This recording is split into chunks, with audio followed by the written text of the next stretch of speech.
Good afternoon. Thank you for tuning in, whether you're watching this now or later when you have the time. I love these recording and ability to connect options from Facebook and all technology, really. I think it broadens our world, and if we're willing to use it and use it respectfully, that can add a lot to our world. So thought I'd give you a different view of the office today. That is where you would be sitting if you came in for a session. It's also this big space behind me is where we have the classes, and it's absolutely the brightest space I've ever worked in, and that's very helpful for not only my mind, but I think anyone who's coming in, and for those of you that I talk to over the phone, and we're not doing a video connection. I am typically sitting in this chair. I don't do the mirror thing really well, and when we're talking. So now you have a view of where I am. So earlier in the week, I don't know if you caught it, but there's a link on my page to the John Kroll Show. And I was on with John, and we were talking about Mercury in retrograde and how the planets and everything can affect how we are and our moods and everything. I just want to, it's not the subject I'm going to run with today, but I feel like I want to put that in the beginning just to touch on that a little bit. So yes, the little bugger of Mercury retrograde has been in action we're finishing the third week, I believe. So the 15th, 2 more days, Sunday, is when it said that it'll go straight, or whatever the words are. I'm not an astrologer. So astrologist or an astrologer. So the reason I want to talk about it is I have had a string of people in this week who keep apologizing when they come in that they're so emotional, or that they're so cranky, or that they're holding such anger. Even though I reiterate to them, this is the place you come. There's a reason you bring all of that here, because we can shift it and understand it and maybe alleviate it. So definitely no apologies necessary. All emotions are valid here. But I just want to let all of you know, in case you haven't wandered through my office this week, that it has been rather contentious. There has been a push that's happening. So the areas of our life that we haven't been paying attention to are getting a nice swift kick in the booty to have us start paying attention. And I think that's helpful. I know myself, I can get complacent and not really dig too deep, although I do love that, if something's not grabbing my attention. So think of these aspects when we go through them, or when we have a universal shift that happens all the time. We are always in transition. We are always experiencing fluctuations in the energy cycles. So my feeling is if we just get good at surfing, that we'll enjoy all of it, but it can bring about an awareness to your own actions and to your own emotions, and perhaps point out what is the anger that's in there that might need to be dealt with, that you're just brushing aside, because it's not good for us to hold that. And it's also really not good for us to spew on people that it has no bearing to, and we tend to do that. So I feel like in all good consciousness, we need to pay attention to our own at home, meaning within personality, and what do we have going on. Big fan of inventory, especially now that we don't own the store. Once you get past that kind of inventory, the personal inventory is really actually pretty easy. So what I wanted to talk about this week is, it will actually be coming up in an upcoming article or blog, but I just love the subject so much that I thought I'm going to ramble on about it. So I was out for my my long run on Monday, sunshine came out. Sun came out to create sunshine. Sunshine didn't come out. And as I was running through, West Pittsfield, the amount of hills that I encounter, no matter what way I leave my house, is pretty impressive. And I have not been shy about whining about my lack of joy around hauling this butt up hills. And I don't mind the downhill. It's just the uphill I'm not a fan of. So as I was running along and trying to get my head to do things, everything but pay attention to the fact that I was encountering these challenges and to actually enjoy myself. I wanted to have fun while I was out there. And all of a sudden, I'm coming across Melbourne, dodging traffic and doing up on people's lawns and everything.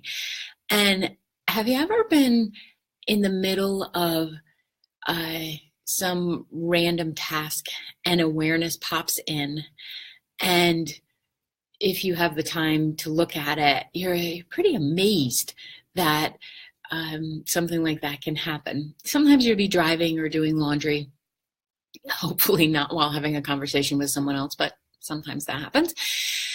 So anyway, I'm going along, and I don't think it was the lack of oxygen to my brain. I'd like to think it was the fact that I really do want to know when, why, and for what reason I'm in some kind of resistance within myself so that I can understand it and then release it. So what popped into my head was this dialogue of me talking to me. There's a little split personality going on in there, but where I asked myself, so what you're really saying, Vicki, is that you want the hills to change for you. Like, you want the roads to be what you want them to be. I believe that's called the treadmill. But you want what is inconveniencing you in this moment to change, so then you can be happy. And it's not a brand new concept, but you know how somebody can say something 10 times and you don't catch it, you don't really pay attention to it, and then all of a sudden it makes sense. And I probably had this goofy grin on my face because yes, that's exactly what I wanted. When I approached the hills and in any town, but especially on the west side of Pittsfield, I want them to suddenly become this nice, flat sidewalk, almost kind of like the moving sidewalk in the airport that goes slower than you can actually walk. So what's the point? Unless you've had a knee replacement and it comes in handy. So as I'm coming along and I'm approaching another incline, I don't mind the declines, but as I'm approaching another incline, I felt my way through it. Like, I actually asked myself the questions of, so what would be different if this was flat? It's not always easier to run on a flat road, believe it or not. You really do have to push your butt no matter what the terrain.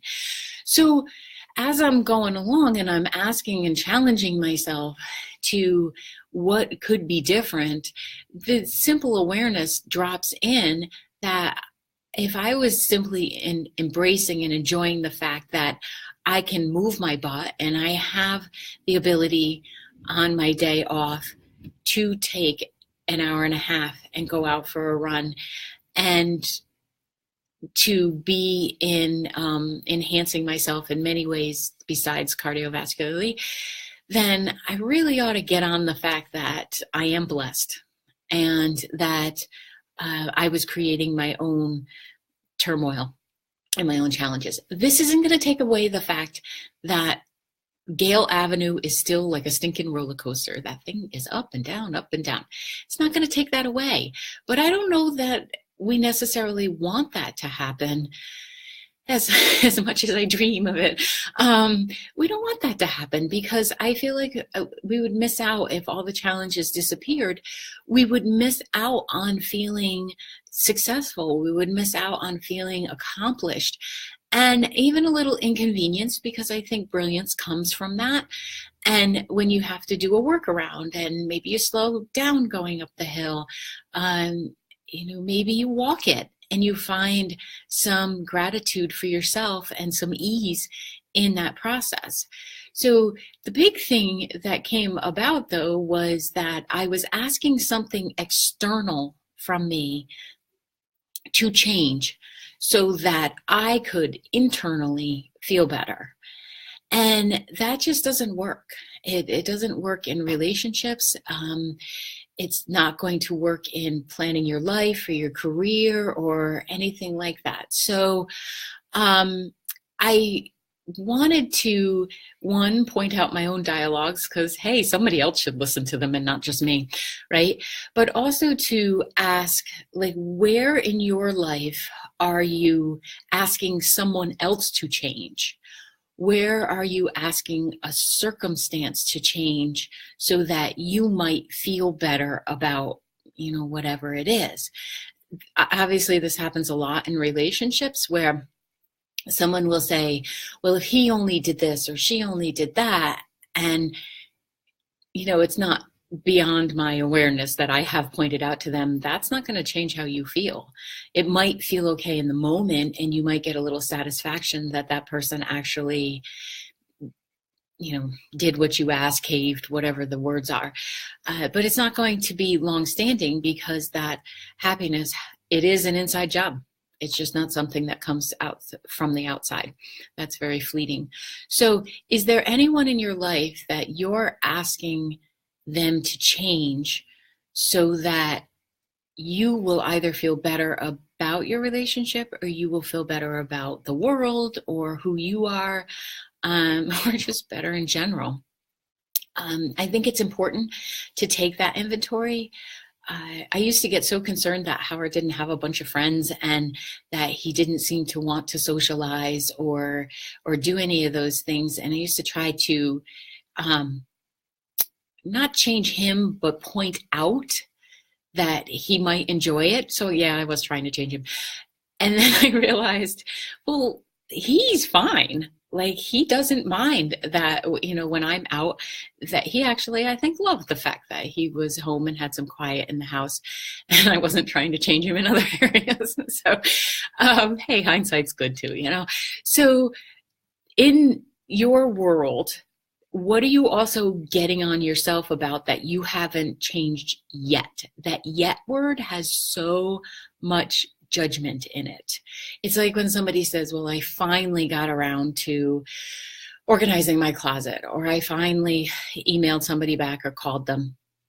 Well, that finally has a bit of punishment in its sound, that you could have done it earlier, but you just didn't do it. So there must be something wrong with you. So be aware of what is in your world that you would like to change. That, okay, maybe you haven't yet, but start today. Do 10 minutes. Set a timer on your phone, on the clock, a stove, or egg timer if you still have one, to begin to set that change in motion, because life is all change. Every day, every moment, we're changing. So if you're going to put that kind of effort in, let's have it be towards self, and then you can be the example of how exciting change, shift, movement, transition, whatever you want to call it, can be. So the other part where I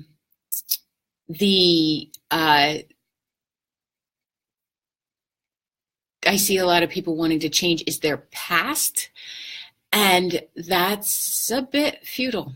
There's a reason it's in the rearview mirror, and that there's a bigger windshield in front of you to look through. We can't go back and change it. There's no time machine that's going to allow us to do that.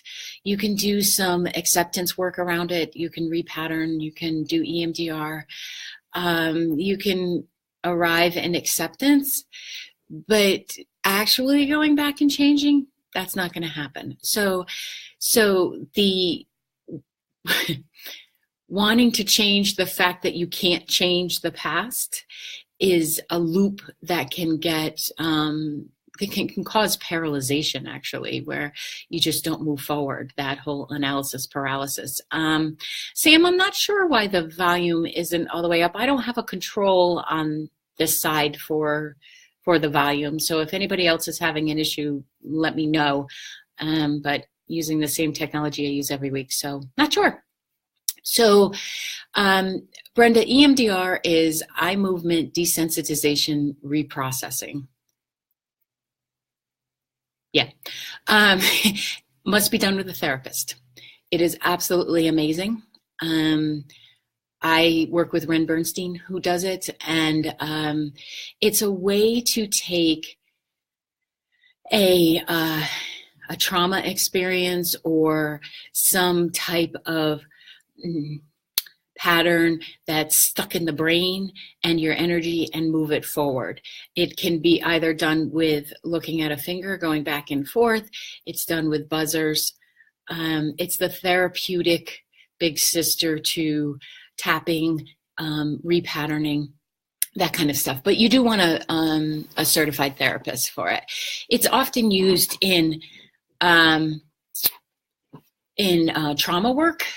It doesn't change. It does not change the fact that someone has gone through trauma, but it does shift the patterns in the brain that autopilot to it. And a therapist can describe it better, but that's been my experience. I've done it a lot around, I had a pretty physical upbringing, and it affects how you move through life if you get your clock cleaned a lot. So I have done some work around that to not be reactive, and to feel safe and calm and all of that. So it's so powerful.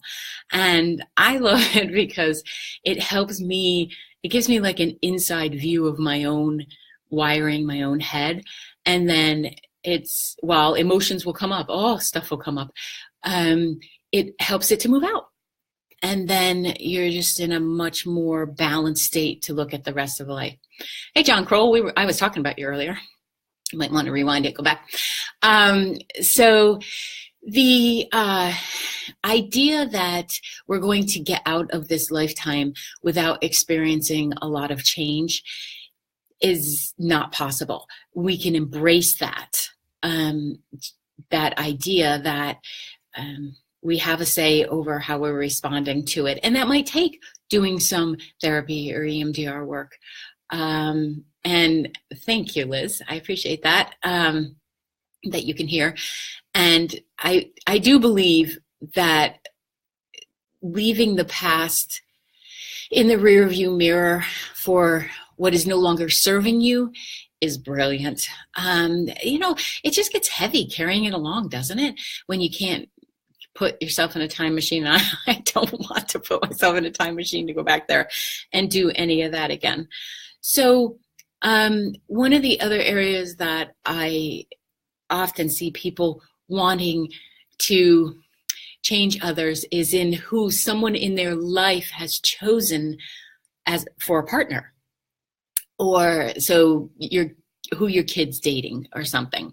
I happen to love the young man that my daughter dates, so that helps. And I've actually kept all the exes of my stepsons, so love them too. The choice isn't ours. It is absolutely not ours. Whomever anyone hangs out with, chooses to date, chooses to marry, it's not our job. If you see abuse or something along those lines, I do believe that in good conscience, we should speak up. But if you want to change somebody else's relationship, you need to be looking at your own. You need to be pointing the finger home again and seeing what is it about your own life that you don't like, and then get on that. So all of the experiences you've had in your life have contributed to what you know, who you are, even where you're going in this world. So what if we all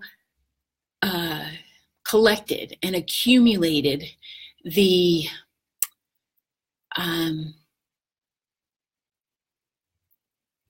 the lessons, the experiences, the brilliance that have come through allowing yourself to be inconvenienced. When I was running up those hills, I wasn't beating myself up for not liking the hill. And which may have been there a couple months ago, I will admit. But what I was doing was factoring out and trying to feel out what the heck was really bugging me, because it's usually below the surface. And if you're willing to do a little bit of deep diving in there, you can clear up a whole bunch of stuff. And then change actually ends up becoming something that you look forward to, or you get excited about, and that you seek, that you look for new opportunities, places to learn. And it brings an acceptance, I think, into this world that we're traveling around in, and you don't get so caught up on that one thing or fixate. So the challenge this week will be to catch yourself complaining, kibitzing, bitching, moaning, any of those things about what you would like to change. And if it's not about you, then zip thy lips and figure out what is going on within that you don't like. So even being annoyed at other drivers on the road and stuff is really about you. So this is your chance to be self-focused. Figure out what it is within you that is creating conflict in your own world. And then get really excited about the changes that are happening, because even Mercury retrograde doesn't stick around forever. Yes, it will show up a couple more times this year. Yay. Change absolutely can be daunting, Deb. You should see the inside of my house right now. There are a lot of boxes around. It can be daunting, but that, like I've said before, that fear and excitement in the universe has a similar vibration. So if you can take a breath and tap into what is it that I'm really feeling, maybe it's not fear, maybe it's an excited feeling, and I just need to gather some information, and then I can be really excited because I'll feel prepared. And to that point, so far, if you've made it to today, you have 100% success rate in life. Start using that. You know, you made it to today. You're still upright and taking nourishment, as Howard used to say. And you can use that to propel yourself forward. And so as you go through this next week, look to see the changes, the flowers that are going to be coming up, the birds that are so excited, and the people you might meet. You never know who you're going to bump into. Stop acting all stranger danger and start being excited about who is that person that, you know, may just shift your life.